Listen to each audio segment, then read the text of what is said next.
Ассалаумағалейкум, қайырлы кеш барлықтарыңызға. Бүгін сіздерге логистикада миллион атты тегін сабағымызға осы полностью разбор жасайтын боламыз. Нөлден бастап қалай айына 1 миллион теңге табыс табуға болады, соның толық жолын көрсететін боламыз сіздерге.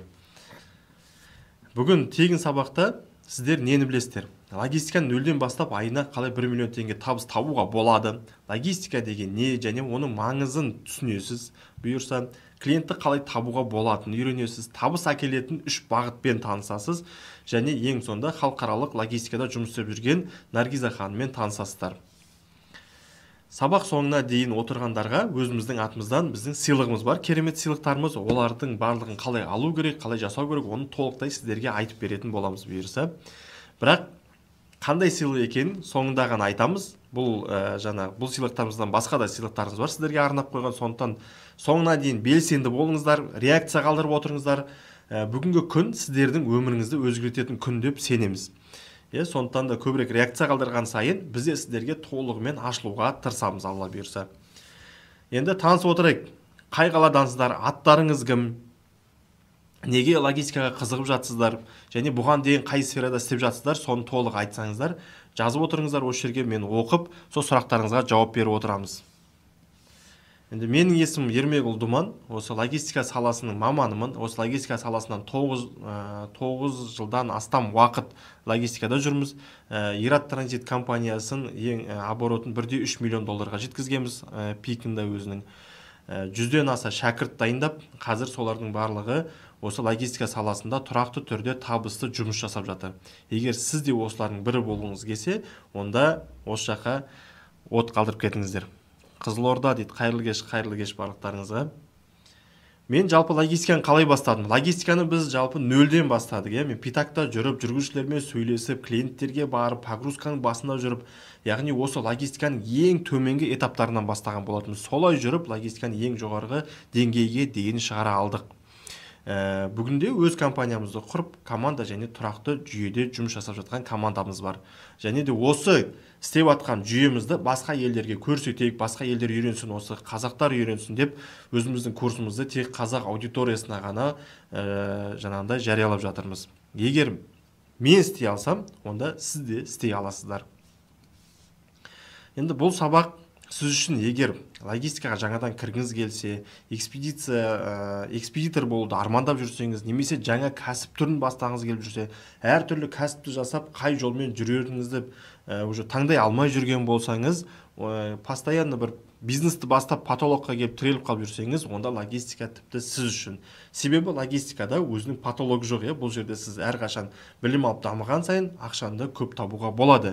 Және логистика бұл Қазақстанда қарқынды, жалпы Қазақстанда емес, әлемде қарқынды дамып жатқан бизнестердің бірі болып саналады. Мен даусым естіліп тұр ма? Даусым естіліп тұрса, плюс қалдырып кетіңіздер, көріп отыр екем. Алматы Гаухар дейді. Ендеше кеттік. Ары қарай реакция жіберіп қойық. Даусым естіліп тұрса, плюс қалдырып кетіңіздер, естілмей тұрса, естілмей тұр деп айтып қойыңыздар. Арасында осындай ақаулар болып жатса, уақытында түзетіп отырайық. Келістік пе?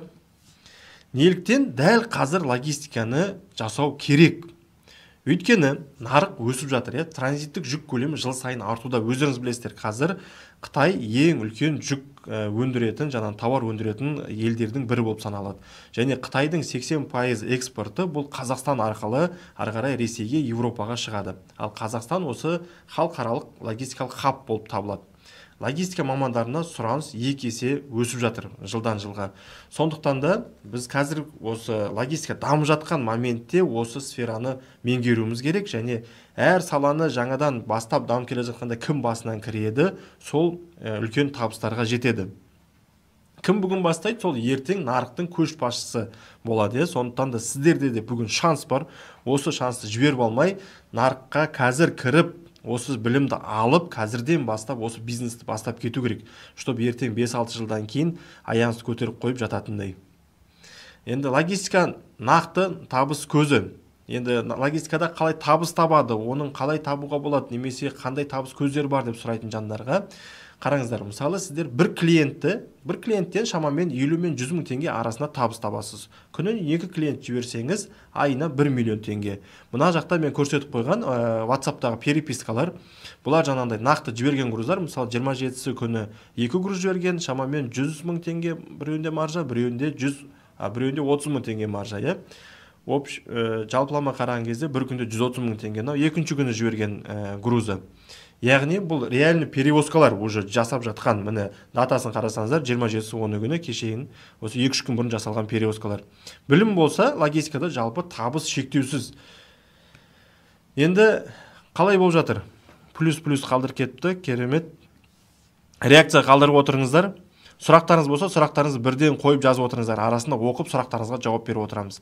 Енді қараңыздар, сіздерге біздің оқушымыздың кейсін көрсетейін. Бұл біздегі оқып шыққан оқушымыздың қазір өзі оқып, өзіне команда алып, 2 адам алып, өзімен 3 адам жалпы жұмыс жасайды компаниясында. Бір айда 77 заявка жапқан. 77 заявка дегеніміз бұл 77 перевозка болған, яғни логистика бойынша. Енді таза маржасы, неяқта кішкене мутныйлау болып қапты таблица, таза маржасы 6 миллион 160 мың теңге болған. Сонда қарап отырсаңыздар, бір адам айына 2 миллион теңге маржа жасап отыр. Сіздерде осылай тапқыларыңыз келе ме? Онда логистиканы қазірден бастау керек. Біздің түлектердің нәтижелерін көрсетіп өтейін сіздерге. Бейімбет мырза осы логистикаға келгенге дейін военный болып жұмыс жасаған, әскерде. Одан кейін қазір осы логистикаға келді, оқыды, жұмыс жасады, өзінің компаниясын құрды. Мына суретте өзі жаңағыдай үй алып, BI групптан 3 бөлмелі пәтерін алып атқан сәт, машинасын алды. Ай сайынғы тұрақты табысы 3-4 миллион теңге. Және жылына 2-3 рет шетелде саяхаттауға мүмкіншілігі бар. Егер сіз осылай военныйда жүрген болсаңыз, немесе басқа да бір осындай кішігірім бір салада найымда жүрген болсаңыз, солай табысқа шыға аласыз ба? Екінің бірі олай шыға алмайды. Біздің түлектердің тағы бір нәтижесін көрсетейін. Бұл Бауыржан мырза. Бізге офлайнға келген кісілердің бәрі осы Бауыржан мырзаны көреді. Өйткені Бауыржан мырза Алматы қаласында біздің офиста жұмыс жасайды. Қазір өзінің командасын құрып жатыр. Логистикаға келгенге дейін мебель саласында істеген, корпусный мебельде. Корпусный мебель арқылы айына 200-300 мың теңге табыс табады. Бірақ та ол мебельді білесіздер, өте ауыр, жаңағыдай установкаға бару керек, замер алу керек. Кейбір кезде дұрыс размер келмей қалуы мүмкін, сол кезде минусқа кетіп жатқан кездер болады. Бірақ осы логистикаға келгеннен кейін логистика саласын оқып шықты. Шамамен қазір бір жылдың шамасындай болды. Өзінің көлігін алды, командасын құрды. Ай сайынғы табысы 2-3 миллион теңге. Бұл кісі бастапқы айында уже 675 мың теңге шамасында уже табыс тапқан болатын. Жалпы логистикасыз алғаш бірінші айда келген кезде 500 мыңнан жоғары табыс табуға болады. Енді ары уже опыт жинап, клиенттермен сөйлесіп, клиентский базаны жинағаннан кейін уже айына жаңағыдай 1 миллион, 2 миллион табысты өсіре беруге болады. Келесі біздің түлектердің нәтижесі бұл осы соңғы оқып шыққан біздің түлектеріміз. Енді мына жақтағы жазылған списоктағы адамдардың қатарының бәрі бұл суретте емес. Оқу кезінде алғашқы табысқа шыққандар бұл Ирина ханым 570 мың теңге тапқан осы оқу барысында. Себебі біз оқытқан кезде теория, практика бәрін бірден осы оқу барысында пайдаланамыз. Адамдарға бірден клиенттермен сөйлестіреміз. Одан кейін перевозкасын жасайды и бірден оқу барысында ақшасын таптыруға тырысамыз. Себебі оқу бітіргеннен кейін көбісі үйіне барып сөніп қалып жатады. Сондықтан бірінші сразу біз оқу барысында көрсетеміз ақша табу мүмкін екенін. Содан кейін үйіне барып ары қарай өзі емін-еркін жұмыс жасай алатындай. Данияр мырза осы оқу барысында 180 мың теңге тапқан, Тоғжан ханым 210 мың теңге тапқан, Руслан 345 мың теңге тапқан. Және бұның барлығы мен бір айдағы табыстар емес, бұл оқу барысындағы соңғы 4 күндік практикада тапқан табыстары бұл. Қазір Руслан тоже өзінің оқу бітіргеніне 1-2 ай болды, көлігін алды. Қазір айына тұрақты түрде миллион жарым теңге табыс тауып отыр. Осылай табысқа шыққысы келетіндер бар ма бізде? Реакция қалдырып отырайық, от қалдырып кетейік. Курс бағасы қанша дейді Бейбарыс мырза? Бірінші алдымен біз осы логистикада қалай жұмыс жасайды, қанша табады және клиенттерді қаяқтан табады, соның бәрін толық өтейік. Содан кейін оғанда кезек келеді бұйырса. Сабақ соңына уәде етілген құпия сыйлыққа жақын қалдық. Бұйырса оның бәрін толық айтатын боламын. Енді ең қызықты сәт, бұл даже менің кейбір кезде тегін вебинарларымды осы логистер де қарап отырады, осындай клиенттерді қайдан табамыз, барына қызық сұрақ.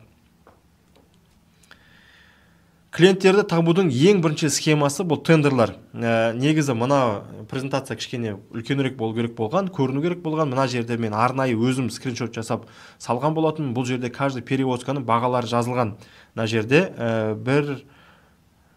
мысалы 1 жылдық перевозканы МПКЗ көкпен тұрған жерде 1 миллиард 760 мың теңге. Бұл 1 жылдық перевозка бір компанияның. Яғни осындай тендердің площадкаларда, на жерде госзакуп бар, частный тендерлар бар, немесе квазигосударственный организациялардың тендерлары бар. Ол жақта компаниялар тендерға берген кезде перевозканы, яғни жүк тасымалдауды 1 жылға бірақ жоспарлайды жылдың басында, одан кейін жылдың басында тендер ойнатады. Сіздер қазір кірсеңіздер осы салаға, уже жылдың басында тендерге қатысуға мүмкіншіліктеріңіз бар. Себебі қазір уже жылдың аяғында тендердің барлығы аяқталады, келесі жылға жоспарлайды, январьда, февральда уже осы тендерді объявлять етеді. Сөйтіп логистикалық компаниялар 1 жылдық тендерді ұтып алып осылай отыруға береді. Егер сіз жалғыз өзіңіз жұмыс істейтін болсаңыз, сізге бірақ тендер ғана жетеді сізге. Бір тендер былайынан жетеді. Себебі бір тендердің өзінде 1 жылдық сізге объем береді. Ол жерде 400-500 перевозка болуы мүмкін. Және әр перевозкадан сіз 50 мен 100 теңге арасында маржа көріп отырсаңыз, онда өзіңіз есептей беріңіз қанша пайда табатыныңызды. Екінші, бұл клиент табатын канал, бұл контекстный реклама. Контекстный реклама, яғни Google, Яндекс сияқты поисковиктерде өзіңіздің компанияңызды жариялап, біз жүк тасымалдаумен айналысамыз деп тікелей жарнама жасау. Сол арқылы клиенттер сіздерге келіп, хабарласып, өзінің жаңағындай жүктерін тасымалдауды сұрап, сөйтіп бағасына келісіп, уже клиенттер сізге тікелей шыға бастайды. Үшінші, бұл ең көп, даже логистердің өзі біле бермейтін канал, негізі жаңадан шығып жатыр, және көбісі бағаламайтын канал. Бұл Каспи рекламы. Негізінде біз логистикада 9 жыл жүрміз ғой, енді 9 жылдан аса 10 жылға жұқтап қалды. Біз каждый каналды зерттеп отырамыз. Алдында осы презентация жасайтын кезде мен есептеп отырсам, осы күнге дейін біз 109 эксперимент жасап көргенбіз маркетинг бойынша, әртүрлі каналдардан сатылым жасап көргенбіз. Және де қазір көрсетіп отқаным бұл осының ішіндегі нақты сатылым алып келетін каналдар бұлар. Каспи объявление, бұл Каспи объявление кірсеңіздер, міне мына тұр, елдер уже өзінің фураларын жаңағыдай жүк тасымалдаймыз деп реклама жасап қойған. Тура осылай сізде реклама жасайсыз, өзіңіздің қалаңызда, немесе жаңағыдай одновременно 20 қалаға жіберіп тастауға болады осы объявлениені. Неге? Себебі Каспи қалай көрсетеді? Қай қаладан іздейді перевозканы, сол қаладағы объявлениені көрсетеді. Сондықтан да сіз 20-40 қалаға Каспиде объявление салып қойып, солай өзіңізге клиенттер тауып отырсаңыз болады. Ал олармен қалай жұмыс істейтін, қалай олар көлік тауып беретін, қазір алдағы уақытта айтамыз. Сұрақ жауапқа бір өтейік. Мен постоянно осы сабаққа қатысам деймін, постоянно кешіп қалам, бүгін бұйырыпты дейді, бірінші рет қатысып отырмын, новичокпын дейді Бейбарыс мырза, сізге берекелі болсын. Бұл жаңағы енді клиенттер табуды көрдік, қалай келетінін көрдік, клиенттер келіп жатыр деген сіздерге. Енді бұларға сіздер қалай машина тауып бересіздер, қалай пайда көресіздер, енді ең қызық жер осы жерде. Бізде мынандай платформа бар, Dello деген. Және де біз өзіміз осы логистика саласына арнап, Trullo деген өзіміздің платформамыз жасап жатырмыз. Бұйырса алдағы біздің аптамызда жарыққа шығатын болады. Сол кезде оны да осы жерге қосатын боламыз. Сол платформалардың ішінен осылай өзіңізге жаңағы көлік іздесеңіздер болады. Бұл платформалар таза көлік іздейтін платформалар. Бұл жерден көлік іздеп, сіздерге хабарласқан клиенттермен бағасына келісіп, мысалы сіз клиентпен 500-ге келсеңіз, мына жақта водительмен 400-ге келісіп, ортасындағы маржаны өзіңіз тауып отыруға болады. Енді әрине ортада жасайтын кішігірім документтері болуы мүмкін. Енді олардың бәрін жасауға болады. Келесі клиент алып келетін канал бұл холодный звонок. Клиенттерді қайдан іздейміз? Жалпы тағы да бір каналын айта өтейік сіздерге. Холодный звонок дегеніміз бұл яғни жаңағыдай осындай компаниялардың спискісін шығарып алып, Қазақстанда бұл импорт жасап атқан, экспорт жасап атқан, немесе өндірушілер бар, осындай компаниялардың контактысын тауып, спискісін жасап, одан кейін отырып сол кісілерге хабарласып, өз услугаңызды ұсыну. Яғни сіздің компанияңыз логистикада экспедированиемен айналысады, және Қазақстан ішінде Европаға, Ресей немесе Қытайдан Европа бағытында жүк тасымалдайды деп жария ету. Өйткені әрқашан жаңа компаниялардың барлығы сізді реклама каналдарынан іздей бермейді. Кейбір кезде оларға сіз өзіңіз шығып тікелей жарнама жасауыңыз керек болады. Сондықтан осындай холодный звонок дейді, суық қоңыраулар, яғни компанияларға звондап өз услугаңызды ұсыну керексіз. Енді логистикада нақты қай жерден табыс табамыз? Енді біздің қай жерден табыс табатымызды сіздерге ашып көрсетейік. Бұл жерде біздің кәсіби түрде табыс табатымыз 3 каналы бар. Тек қана бұл жаңағыдай жүкті тасымалдап ортада посредник болу ғана емес. Соның біріншісі бұл экспедиторлық қызмет, клиентке толық логистикалық шешім ұсынамыз. Маршрут, көлік, құжат, тасымал, бақылау, осындай сервистің барлығын ұсыну арқылы осы кәсіби сервистен комиссия аламыз. Бұл жерде жаңағындай клиентке тек қана біз көлік қана тауып беріп қоймаймыз, сонымен қатар құжаттарын жасаймыз, тасымалдауды бақылаймыз, яғни точка А-дан точка Б-ға дейін жүктің жетуіндегі болатын процестің барлығын басқарамыз. Екінші табыс көзі бұл закуп және халықаралық логистика. Енді закуп деген, халықаралық логистика деген түсінбей жатқан жандар үшін, мысалы Қытай, Түркия сияқты елдерден тауар тауып жеткізумен таможнядағы жаңағы құжаттарды рәсімдеу толық жүргізіп беріп, клиентке қолына тауарды алып кеп беріп, солай біз өзіміздің табыс үлесімізді қосамыз, немесе комиссия аламыз. Енді ол клиенттің сұрағанына байланысты. Енді бұны толығырақ ашып өтетін болсақ, мысалға сіз логистикамен айналысып жатырсыз, және сізден екінші клиент келіп сұрайды, маған осы Қытай елінен осындай бір оборудование керек деп сұрайтын болса, сіз сол оборудованиені тауып бересіз закупочный логистикада, міне қазіргі екінші табыс түрінде. Одан кейін оны клиенттермен сөйлесіп бересіз, ақшасын төлеп аудартқызып бересіз. Одан кейін жаңағыдай сол затты Қытайдан бері қарай тиеліп Қазақстанға дейін келіп, жаңа кедендік рәсімдердің өтуін қадағалайсыз, кедендік рәсімге керекті документтерін дайындап бересіз, кедендік рәсімнен өткеннен кейін клиенттің алдына дейін алып кеп бересіз. Сол кезде клиентке сіз екі түрлі баға ұсына аласыз. Оның біріншісі сіз сол клиентке алып кеп берген услугаңыз үшін определенный сумма алуға болады. Екіншісі, сіз клиентке сол оборудованияның осы Қазақстанға келгенге дейінгі бағасын өзіңіздің маржаңызды қосып айтсаңыз болады. Өйткені бізде де сондай клиенттер кездеседі, оларға қызық емес жаңағыдай, ол қаншаға келеді, қалай келеді, немен келеді. Клиент сізге айтады, маған осы тауарды осы жерге дейін алып кеп берсең, бағасы қанша болады мен есігім алдына дейін келгенге дейін.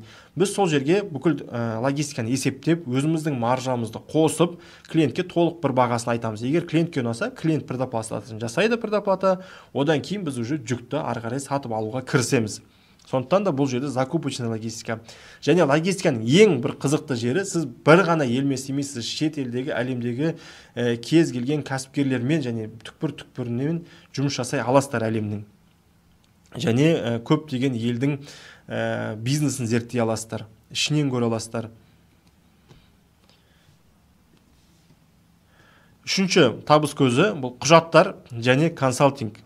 Жеке тасымалдаушыларға құжат рәсімдеуге көмектесеміз. Бұл тұрақты қосымша табыс көзі. Бұл дегеніміз бізде Қазақстанда Қытайға кіретін фуралар бар. Яғни Қытайға кіріп, зат алып, оны Ресейге, Европаға, немесе Өзбекстанға, тағы басқа жақтарға тасымалдайды. Енді ол фуралардың кіру үшін әрқайсысы жеке меншік, әрқайсысына документ дайындау керек, және олар постоянно фурада за рулем жүргеннен кейін документ дайындап отыра алмайды. Сондықтан да оларға жаңағындай постоянно бір логистердің көмегіне жүгінеді. Сол кезде біз осындай өзіміздің қызметімізді көрсетіп, қосымша табыс табамыз. Енді сабақ соңына дейін уәде етілген құпия сыйлыққа жақын қалды, Алла берсе. Давайте активно отырайық, активно. Офлайн бар ма дедім. Бар, қазір сабақтың соңында айтамыз. Біз Алматы қаласынанбыз. Кеш жарық бірге отырып нөлден бастап үйретесіз ба дейді. Сізде бұл жерде насын айтып қоясыздар дейді. Иә, әрине. Курс барысында сіздер нөлден бастап клиент табуды үйренесіздер. Жаңа как раз қаяқта бізде бір кісі сұрап отыр еді, нөлден бастап үйретесіздер ма деп. Нөлден бастап үйренесіз, экспедиторлық және закуп логистика бағытында жұмыс істейсіздер. Толықтай біз жаңа табыс тауып жатқан 3 сала бар дедік, соның барлығын толықтай үйретеміз және сол салада жұмыс еткіземіз. Тек қана сіздерге білімді беріп, құлақтарыңызға құйып жібермейміз, сол жерде бірге отырып жұмыс жасаймыз, клиенттермен сөйлесеміз, жүгіңізді жібереміз, бұйырғанша сол жақта пайдаңызды табуға көмектесеміз. курс барысында. Енді бізде курс онлайн және офлайн екі түрлі форматта жүреді. Алғашқы 100 бен 1 миллион теңге арасындағы табысыңызға жетуге көмектесеміз сол курс барысында бірден. Сабақты менімен бірге өткізетін Наргиза ханым, жаңа айтқан болатынбыз, Наргиза ханыммен таныстырамыз деп. Наргиза ханым 2021 жылдан бері Стамбулда логистика саласында жұмыс істейді. Халықаралық компанияда толық логистикалық процестерді басқарады. Жеткізу, құжат, рәсімдеу, кеден, сатып алу бағыттарын терең меңгерген. Ірі шетел компаниялармен тұрақты жұмыс істейді. Логистиканы теория емес, нақты практика жүзінде жұмыс істеп жүрген адам. Яғни сіздерге тек қана біз осындай теоретиктерді ғана емес, мен өзім де логистикада теория практика бойынша да сабақ өтем, және Наргиза ханымды осы сіздерге өзінің өмірдегі жаңағы опытынан жинаған барлық практикалық білімдердің барлығын сіздермен толығымен бөлісетін болады сабақ барысында.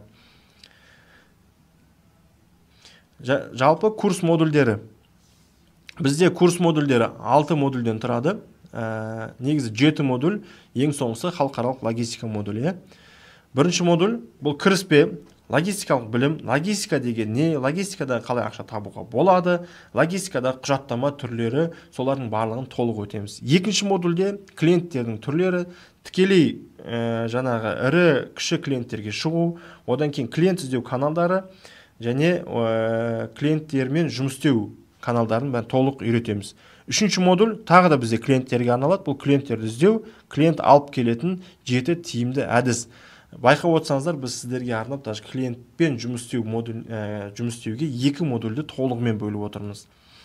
Курс модульдердің тағы да 4-ші модулі бұл алаяқтардың түрлері және алданбау жолдары. Себебі логистика саласында ақша көп болғаннан кейін бұл жақта да алаяқтар бар, сондықтан олармен күресу керек. Жаңағындай олармен алаяқтық болдырмаудың жолдары өте көп, сондықтан солардың барлығын толығымен үйретеміз.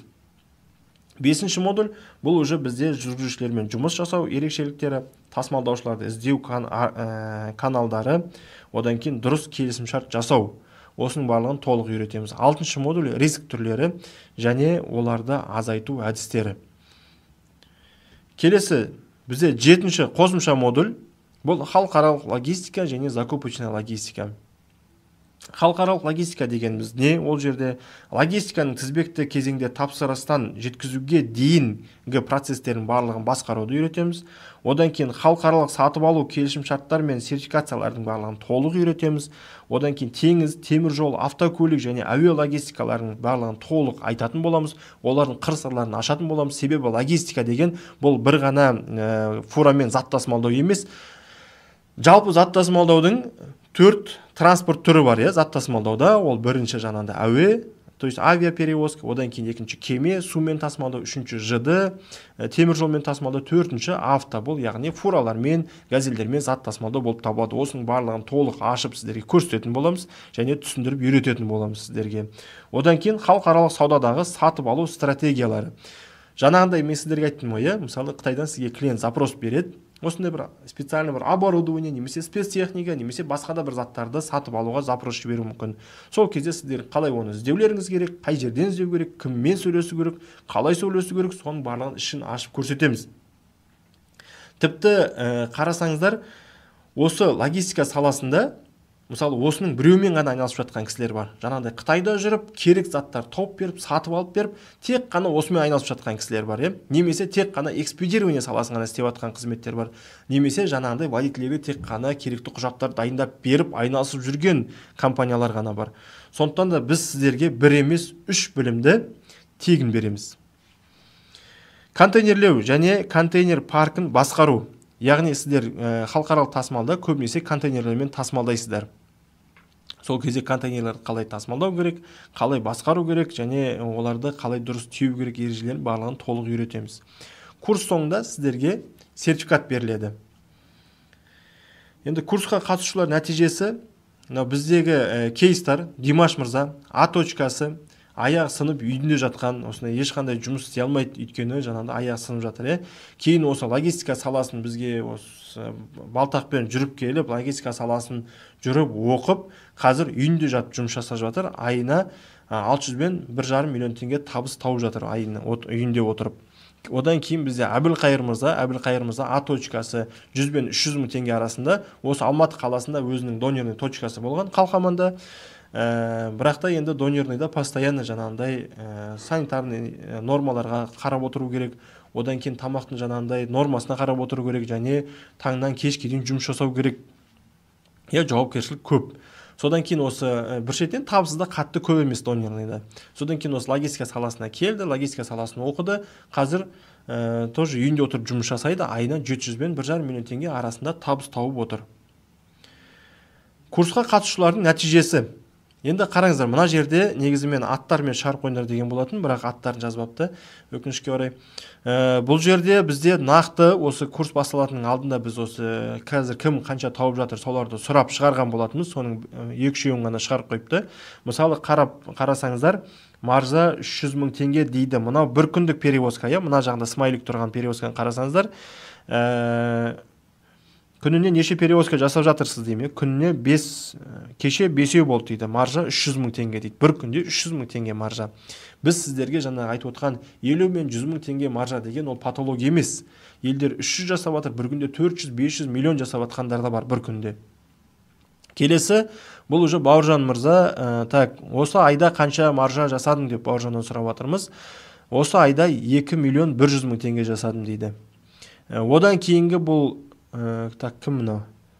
Осы айда жалпы неже маржа тапқаны жазып жіберіңіз дейді. Руслан мырза қойдым, шамамен қателеспесем, стабильно айына 1 миллион 200 жасап жүрмін дейді. Руслан мырзаның бітіргеніне осы 2-3 ай болды. Наяқта Арайханның бітіргеніне тоже 1-2 ай болды шамамен. Бірақ та барлығы уже от души кірісіп жұмыс жасап жатыр. Біздің кейсімізде өте көп жаңағындай больницада заведующий болып істеп жүріп шығып кетіп, өзі осы логистиканы істеп, логистикада ақша тауып, кейін жолдасын жаңағындай осы логистикаға тартып, оқуға шақырып жатқан кісілер бар.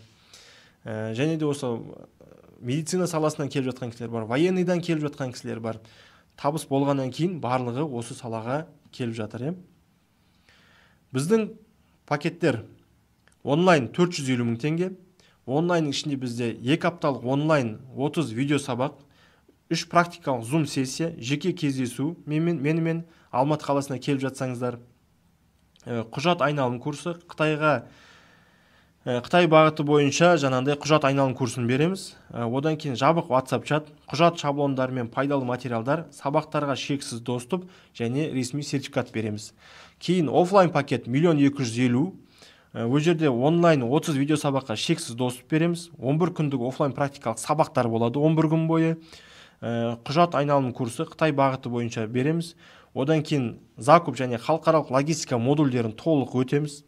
Нақты клиенттермен жұмыс және табысқа шығу практикасы, яғни сабақ барысында толығымен практиковать етіп өтетін боламыз. Үздік логисттермен жұмыс істеу мүмкіндігі және ресми сертификат.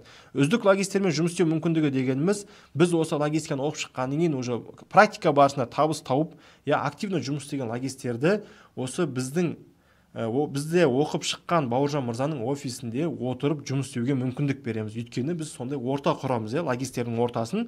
Себебі егер бір адам жұмыс істеп жатса, ол екінші адамды тарта бастайды. Сондықтан да осындай орта құрып дайындап қойдық. Бізде оқып шыққан оқушылар осы жерде практиковать етіп, 1 апта, 2 апта, 1 ай немесе 4-5 ай жұмыс жасап, ары қарай әбден өз үйренгеннен бөлек шығып жатқан кісілер де бар. Сондықтан сондай мүмкіндікті сіздерге береміз. Енді сіздерге бұрын соңды болмаған вебинардың соңына дейін отырған жандарға өзіміздің обещать еткен жеңілдіктерімізді жариялаймыз. Бұл бізде онлайн пакет 450 мың теңгенің орнына 389 мың теңге, офлайн пакет 1 250 мың теңгенің орнына 750 мың теңге. Қалай күшті ма жеңілдіктеріміз? Енді мұнымен біздің беретіміз әлі біткен жоқ. Офлайн пакет алғандарға бонус ретінде сіздерге логистикадағы тендер сабақтарын тегін береміз. Өйткені жаңа айтқан болатынбыз, логистикада клиенттер қай жақтан келеді деп, бұл тендерден келеді. Бірақ та біз тендерді жаңағы бұрынғы өзіміздің оқушыларымызға өтпеген болатынбыз. Себебі тендерді басқарудың өзі бір бөлек ғылым және білім. Осы біздің оқитын оқушыларымызға тендер сабағы бар. Оның ішінде жаңа тендерға кіріспе, тендерлік алаңдармен танысу, госзакуп, самұрық қазына, надлог, тендербот, тендер плюс деген сияқты платформалармен таныстырамыз бұйырса. Банктік шот ашу, госзакупқа тіркелу, қатысу түрлері, одан кейін госзакуп заңдары, обеспечение 3-5% төлеуді үйрену, нюанстардың барлығын толық үйретеміз. Ол жерге де сіздерге арнайы мұғалім келеді. Сол тендер бойынша практикада істеп жүрген мұғалім, то есть практикада істеп жүрген кісі, сол кісі сіздерге сабақ өтетін болады тендер бойынша арнайы. Және тауарға қатысуға өтінім беруді үйрену, жұмыс және қызметке жаңағындай өтінім беруді үйрену, одан кейін қорытынды. Яғни қараңыздар, сіздер тек қана логистиканың ішінде 3 білімді меңгердіңіздер, және одан бөлек сіздер еще логистиканың ішіндегі тендерді меңгересіздер. Ол жерде сіз осы тендерді меңгергеннен кейін бұл жерде логистикаға қолдансаңыздар болады, немесе тендердің ішінде уже закупқа қатыса берсеңіздер болады. Бұл сабақты сіздерге бонус ретінде қосып жатырмыз қазір. Енді сыйлық қандай десеңіздер, бізде сыйлығымыз бар дедік. Сыйлығымыз Түркия еліне жолдама. Бұл Стамбул қаласына 5 күн. Егер курс барысында сіз алғашқы болып 1 миллион табысқа шықсаңыз, Түркияға жолдама сіздікі. Және біздің Түркияға жолдамамыз бұл тек қана жаңағындай бір өтірік ваучерлер емес, беріп, билетті беріп, самолетқа билетті сатып алыңыз деп емес. Бұл бізде Түркия еліне арнайы іс-сапармен және плюс саяхатпен бару болып табылады. Бұл жерде жаңа бару қайту билеттерін береміз. Одан кейін қонақ үй, таңғы ас, 2 өндірістік компанияларға және кедендік складтарға экскурсия гидпен. Яғни сіз қараңыз, логистика мамандығын меңгердіңіз. Одан кейін сіз 3 түрлі мамандықты меңгердіңіз, 3-мен жұмыс жасап жатсыз және тендерді үйрендіңіз. Одан кейін Түркия еліне барып, осы логистика саласымен толық таныса аласыз және шетелдік нарықты көресіз. Ояқтан закуп қалай жасауға болады. Біз сізге тек қана осының барлығын үйретіп жүрмейміз, сабақ барысында практика өтетеміз. Егер сіз осы практика барысында 1 миллионнан жоғары, 1 миллион және одан жоғары табыс таба алсаңыз, онда сізді осы Түркия еліне саяхатқа жібереміз. Бірақ та сіз 1 миллион теңге тапқан табысыңызды біз алмаймыз, оны өзіңіз аласыз. Просто біз осылай тапқан адамдарға, ынтасы бар адамдарды біздің шетелдік партнерларымызбен таныстырып, сол жақтармен жұмысын дамыту үшін арнайы, Алла разылығы үшін сіздерді осындай сапарға жібереміз. Қалай, предложением сіздерге ұнап жатыр ма? Ұнап жатса, мына жерге от қойып кетейік. Менімше бұл таптырмас ұсыныс деп ойлаймын. Өйткені екінің бірі сіздерді бүйтіп өзінің шетелдік партнерларымен таныстырып, шетелге жіберіп, толық сізді қамтамасыз етпейді. Келесі, яғни сіз табыс емес, саяхат ұтып аласыз. Бір шетінен шетелдік компаниялардың қалай жұмыс істеп жатқанын өз көзіңізбен көріп, және мотивацияңызды ашып келесіз. Енді логистиканы меңгерде бір ноутбукпен әлемнің кез келген жерінен жұмыс істеп отыра беруге болады. Айына 1 миллионнан аса табысқа шық. Түркия еліне саяхатқа ие бол. Бұл сенің жаңа деңгейге апаратын жол. Так что возможностьтарыңызды жіберіп алмаңыздар. Біз бұндай бағаны күнделікті қоя бермейміз. Бұндай баға біз осы соңғы рет білмейміз қашан қойғанымызда. Кейін сол кезде бастау керек еді демеу үшін дәл қазір шешім қабылдаңыз. Орындар саны бізде шектеулі. Біздің реквизиттер. Біздің реквизит предоплата қалдырып, қазір астына біз кнопка шығарамыз, предоплата қалдырам деген. Предоплата қалдырып, өз орындарыңызды алып қалсаңыздар болады. Немесе мына жерде Каспий бар, халық бар. Егер жаңағындай ақша төлемі қиын десеңіздер, 12 ай, 24 айға рассрочка бар. Мына жақта приобрести сейчас деген кнопка шығып тұр астында, соны басып, мына бүйтіп кішкене видеоны бүйтіп көтерсеңіздер, астында шығып тұр, соны басып, осы қазір 10 минуттың ішінде төлем жасаған адамдарға осы бағаны біз сақтап қаламыз. Дәл қазір жеңілдікпен 10 мың теңге бронь қойып, 24 сағаттың ішінде кейін толық төлей аласыздар. Және бізде 10 минуттың ішінде төлеген жандарға өзіміздің атымыздан тағы бір сыйлығымыз бар. Мына жақта енді толық сұрақтарыңыз болып жатса, мен сату бөлімінің номері тұр. Сол жақта қыздар бар, хабарласып, толық ақпарат алсаңыздар болады. Ал егер дәл қазір төлем жасасаңыздар, осы 10 минуттың ішінде, және алғашқы төлем жасаған барлығы емес, алғашқы төлем жасаған 3 клиентке мынандай планшетімізді сыйға береміз. осы жерде реквизиттер тұр астында. Бұл планшетті не үшін береміз? Сіздер осы логистиканы бастаған кезде ноутбугым жоқ еді, тағы бірдеңке керек па демес үшін алғашқы бірінші төлем жасаған 3 адамға офлайн және офлайн ғана, алғашқы 3 адамға осы планшетті сыйлыққа береміз. Бұл планшетпен сіз жаңағыдай осы логистикадағы алғашқы қадамыңызды бастап жұмысыңызды істей аласыздар. 10 мың теңге бронь қойып, одан кейін толық төлем жасағаннан кейін сізге ертең сабаққа келген кезде осы планшеттермен сізді күтіп алатын боламыз бұйырса. Алғашқы 3 адам және алғашқы осы 10 минуттың ішінде төлем жасаған адамдар, бронь қойған адамдарға. Келесі сұрақ жауап. Қандай сұрақтарыңыз бар? Сұрақтарыңызды қойып отырыңыздар. Барлық сұрақтарыңызға жауап береміз. Офлайн аламын, рассрочка бар ма дейді. Офлайн рассрочка бар. 12 айға, 24 айға, жаңағы реквизиттер бойынша осы реквизиттер бойынша предоплата қалдырсаңыздар болады. Немесе мына номер бойынша осы қыздарға жазсаңыздар, сіздерге арнайы счет жібереді, сол жаққа 12 айға, 24 айға рассрочкаға бірден жаңағыдай запрос жібере аласыздар. Мынандай планшетімізден құр қалып қалмаңыздар. Егер оқимын деп шешсеңіздер, уже бүгін төлем жасап, осы планшетті алып алуға тырысыңыздар. Бар болғаны 3 адамға ғана беріледі, алғашқы төлем жасаған. Офлайн керек дейді. Әрине офлайн бар. Керемет дейді. Тағы қандай сұрақтарыңыз бар? Сұрақтарыңызды қойыңыздар. Маржа деген не дейді? Маржа деген бұл сіздің таза жаңағы клиенттің берген ақшасымен водительдің ақшасын алып тастаған кезде ортада сіздің қалатын таза табысыңыз. Яғни маржа деп жалпы сіздің тапқан пайдаңызды айтады.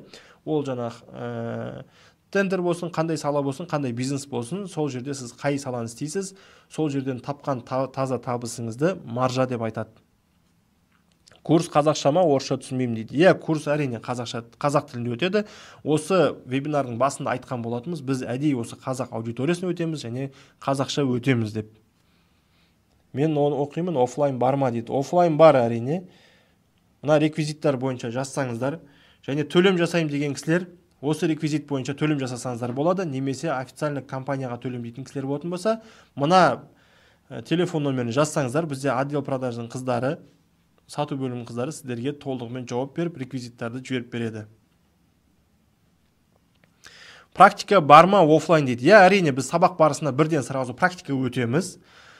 Бізде теоретический часть бар, одан кейін практический часть бар. Жаңағы практика бөлімінде толығымен клиенттермен сөйлесу, жұмыс жасау, алғашқы табысқа шығару. Мен жаңа айттым ғой, кім алғашқы болып өзінің 1 миллион теңге табысын табады оқу барысында, біз Турцияға бизнес саяхатқа жібереміз. Яғни сіз біріншіден біздің партнерларымызбен танысып келесіз, сол жаққа барып, сол жақтағы логистиканы көріп келесіз, қалай жұмыс жасауға болады, және екіншіден толығымен саяхаттап келесіз. Ол жерде біз сізге самолетіңізді төлеп береміз, гостиницаңызды алып береміз, және таңғы асыңыз кіреді оның ішіне, және сол жерде сізді компанияларға барып таныстырып, сізге переводчик болып гид жаныңызда жүретін болады.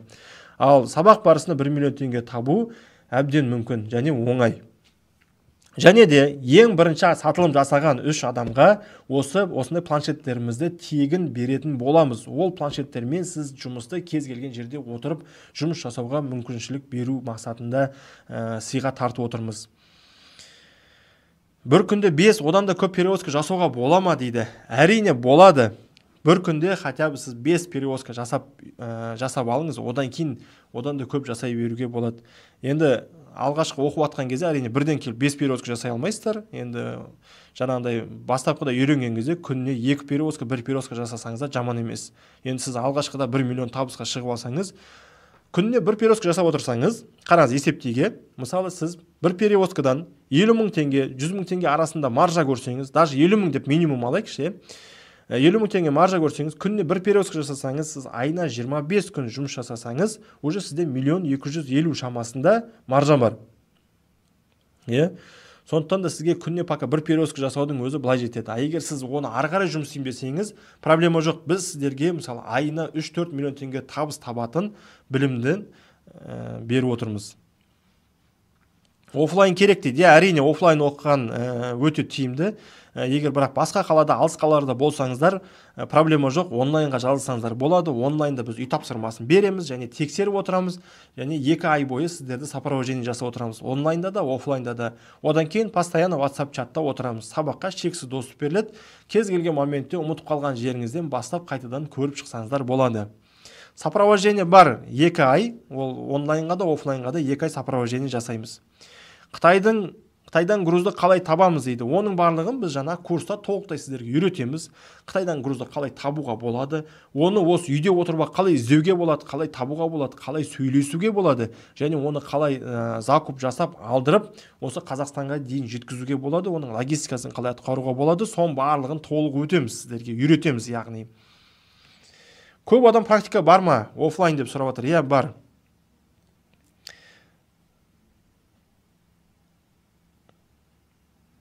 Так, үші болмай ма дейді Гаухар ханым, сұрағанды түсінбедім. Так, тағы қандай сұрақтарыңыз бар? Бағасы қанша дейді? Бағасы қазір сіздерге бір күшті бір история айтпайын. Бізде логистиканы оқып, өзінің 3 фурасын сатып, одан кейін толығымен осы логистикамен айналысып кеткен бір кісі бар. Енді ол бір фурасы бар, келіп осы логистиканы оқып, тастап кеткен, фурасын сатып жіберіп, осы логистикамен толық айналысып кеткен кісілер көп. Бірақ та ол кісі толықтай осы 3 фурасын логистикаға келе салып, оқып болғаннан кейін мен фураларға несіне әуре болып жүрмін деп, фуралардың барлығын сатып, осы логистиканы толығымен кірісіп кетті. Қазір жақсы жұмыс жасап жатыр. Ертең сіздер осы офлайн сабаққа келген кезде сондай оқушылардың барлығымен танысасыздар, көресіздер, бұйырса. Өйткені біз осы логистика барысында, оқыту барысында біз жаңағыдай складтарға экспедиция жасаймыз, және бізде оқып кеткен оқушыларға біз жаңағыдай повышение квалификация өтіп отырамыз анда-санда. Сол кезде сіздерде де оқыған адамдарда шанс бар, сол кісілерден көзбе-көз көрісіп, сөйлесуге деген сияқты. Бұл ненің нәтижесі? Бұл біздің курсымыздың нақты практикамен жұмыс істеудің нәтижесі. Яғни бізге келген оқушылар табыс табады, жұмыс жасайды, және постоянно бізбен связьда болады. Бізде даже 2 жыл, 3 жыл, 1 жыл бұрын оқып кеткен, 1 ай бұрын оқып кеткен оқушыларымызда барлығы осы бізбен араласып, WhatsApp-та жазысып, кейбір кезде Алматыға келсе, біздің офисқа келіп, жаңағыдай ақылдарын сұрап отыратын кісілер де бар. Сондықтан да біз постоянно байланыстамыз. Гаухар ханым, по-моему, сіз 3 ноябрьге төлем жасап қойғансыз, Логистиканы үйренген соң өзіңнің машинаңды қоюға болады ма? Мысалы 4-5 газель алып қойсаң дейді. Сіз егер логистиканы үйреніп алсаңыз, сізге машина сатып алып, ол машина қоюдың қажет болмай қалады. Сіз уже толықтай логистикамен айналысып кетесіз. Ол мен сізге беретін гарантия айтамын. Өйткені сіз логистикадан тауып отқан табысыңызды, мысалы жаңа фура айдап тапқаннан гөрі логистикадан көбірек табыс табасыздар. Сондықтан да біз осы логистика саласын үйретіп жатырмыз, қазақ аудиториясына кіргізіп жатырмыз, Жаңағыдай осы логистиканы толықтай меңгеріп шықсын, логистиканың Қазақстандағы деңгейін көтерсін деген мақсатпен. Тағы да қайталап өтейік. Бізде жаңағыдай, міне почти уже уақыт бітіпті ғой, соңғы ең алғашқы болып жасаған 3 адамға осы планшетіміз тегін беріледі. 3 адамға онлайн пакетіміз 389 мың теңге тұрады, офлайн пакетіміз 750 мың теңге тұрады. 12 айға, 24 айға бөліп төлеу пакеттері бар. Одан кейін 10 мың теңге бронь қалдырып, қалғанын кейін төлем толықтырсаңыздар болады.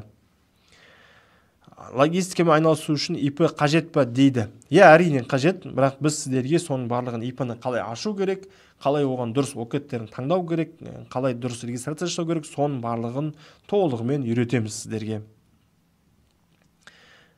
Енді біздің осындай Стамбулға саяхатымыздан айырылып қалмаңыздар. Бұл кез келген кәсіпкердің немесе жаңадан кәсіп бастап жатқан адамның арманы. Қандай да бір кәсіп бастаған кезде соны шетелге барып көру, ол сала қалай жасалып жатыр, қандай деңгейде болып жатыр, мен осыны істей аламын ба, және де бұл адамға жаңағыдай мотивация. Сондықтан да осындай сыйлықты жіберіп алмау үшін біздің осы курсымызға келіңіздер, бұйырса барлығын үйретеміз және ақша табуды үйретеміз. Так. ИП ашу қажет па дейді. Бағасын айтпады ма дейді. Бағасын айттым, Альфия ханым. Онлайн 389 мың дедік, офлайн 750 мың теңге дедік. Осымен біздің эфиріміз тамам. Осы тегін сабақта алған ақпараттарыңызды толығымен қолданасыздар деген үміттеміз. Және сіздерді күтеміз. Барлығыңыздың сау саламатта болып тұрыңыздар. Барлықтарыңызға рахмет. Звук жоқ, пока көріп тұрсыз. Так. Все.